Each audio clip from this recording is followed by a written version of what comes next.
There is no such term as economic crisis. What exists is merely uneven distribution. The so-called economic crisis is never some mysterious market law.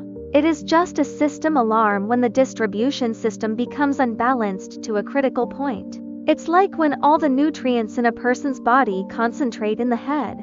Their hands and feet will feel cold. Doctors call this a circulatory crisis. But in reality, it's a problem with the distribution system. Yet it's pretended to be an insufficient total blood volume. Economics experts use complex models and ambiguous rhetoric to package a blatant wealth robbery as an inevitable cyclical adjustment. If you don't believe it, look at historical crises. They are actually all carnivals of distribution imbalance. The 1929 Great Depression, textbooks say it was overproduction and stock market bubbles. What's the truth? The top 1% took 23.9% of national income, while workers' wages remain stagnant for a decade. It's not that there are too many things and no one buys them. It's that those who can afford them already have everything they need, while those who need them simply can't afford them. Then there's the 2008 subprime mortgage crisis. Textbooks said it was excessive financial derivatives and regulatory failures. What's the truth? Wall Street packaged poor people's mortgages into high-quality assets. The upper layer made service fees, the middle layer made interest, and the bottom layer took on the debt. When the crisis broke out, the poor lost their houses and bankers received government bailouts. And the global inflation into O2X. Textbooks says it's supply chain disruptions. That the growth of currencies can't keep up with prices, and real purchasing power has declined. It's not that there are fewer things, it's that money has been siphoned off by a few. There are 3 layers of distribution plunder. The first layer is the distribution between labor and capital. Global productivity has grown several times over the past 40 years. But workers' real wages have largely stagnated. Where did the increased wealth go? To corporate profits and shareholder returns. The second layer is the distribution between industries. The profit share of the finance and technology industries in the economy is getting larger and larger, while the profits of manufacturing and service industries are squeezed. It's not that the latter don't create value. It's that pricing power is in the hands of capital.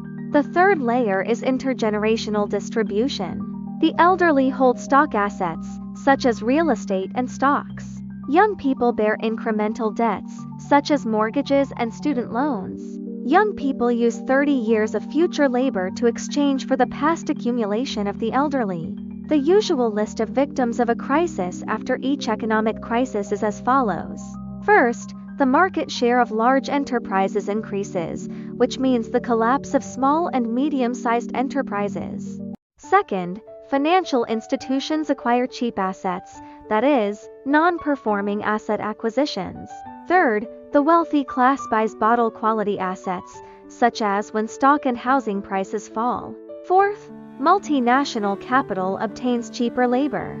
For them, a crisis is a discount shopping season. But for ordinary people, it means unemployment, salary cuts, asset shrinkage, and increased debt. The same crisis means the exact opposite for the lower classes. So you see, all this is due to the power of language. How to make robbery sound grand. Rhetoric 1. Overproduction. What's the truth? It's not that there's too much production, but too little distribution. If the bottom people have sufficient purchasing power, the so-called excess capacity will be digested instantly. Rhetoric 2. Consumption downgrade. What's the truth? It's not that people don't want to consume, but that they have no money to consume. When 50% of household income goes to mortgage loans and 20% to education and medical care, the rest is only enough for a downgrade. Rhetoric 3. Market laws. What's the truth? The market is never neutral. Rules are made by the strong. The so-called laws are often the amulets of vested interests. Rhetoric 4. Efficiency first. What's the truth? Whose efficiency? The efficiency of capital appreciation, not the well-being of the people. 996 is efficient, but it sacrifices health, family, and quality of life. Look at these numbers. The world's richest 1% of the population owns 45% of the wealth. In the past 2 years, the wealth of the world's billionaires has increased by $4.2 trillion US, while the number of people living in extreme poverty worldwide has increased by nearly 100 million. The CEO-to-worker pay ratio in the United States has expanded from 20 to 1 in 1965 to 350 to 1. Is this an economic crisis or a distribution disaster? If we recognize that the essence of the problem is distribution, then the solution is completely different. It's not about stimulating production, but about improving distribution. For example, raising the minimum wage, strengthening trade union power, reforming the tax system, that is, progressive taxation, wealth taxation, and so on. Also, ensuring universal basic services, healthcare, education, and housing, instead of bailing out the market, directly giving money to the bottom people. Cash subsidies, forgiving the debts of low and middle income earners, and subsidizing basic living consumption. It's not about relaxing regulation, but about strengthening constraints. Restricting the disorderly expansion of capital, preventing industry monopolies, and cracking down on tax havens. Why do we package it as a crisis? Because the term economic crisis sounds inevitable, which means no one needs to be held accountable. Natural laws also mean no need for reform. Temporary difficulties mean just enduring them. Also, technical issues are left to experts, while unfair distribution means it's man-made and must be held accountable. Systemic problems require revolution, and long-term injustice is unbearable. Also, political issues mean everyone is responsible.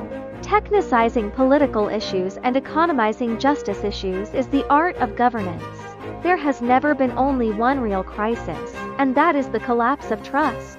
When people find that working hard can't afford a house, being thrifty can't keep up with inflation, following the rules is not as good as opportunism, and creating value is not as good as capital operations, then the social contract begins to break. This is a more dangerous crisis than any economic crisis. People no longer believe that this system is fair. When young people say lying flat, it's not that they are lazy, but that they are saying, since the game rules are already unfair, why should we play by your rules? From now on, whenever we hear about an economic crisis, we should ask, first, who is harmed in the crisis? Who benefits? Second, how was wealth distributed before the crisis?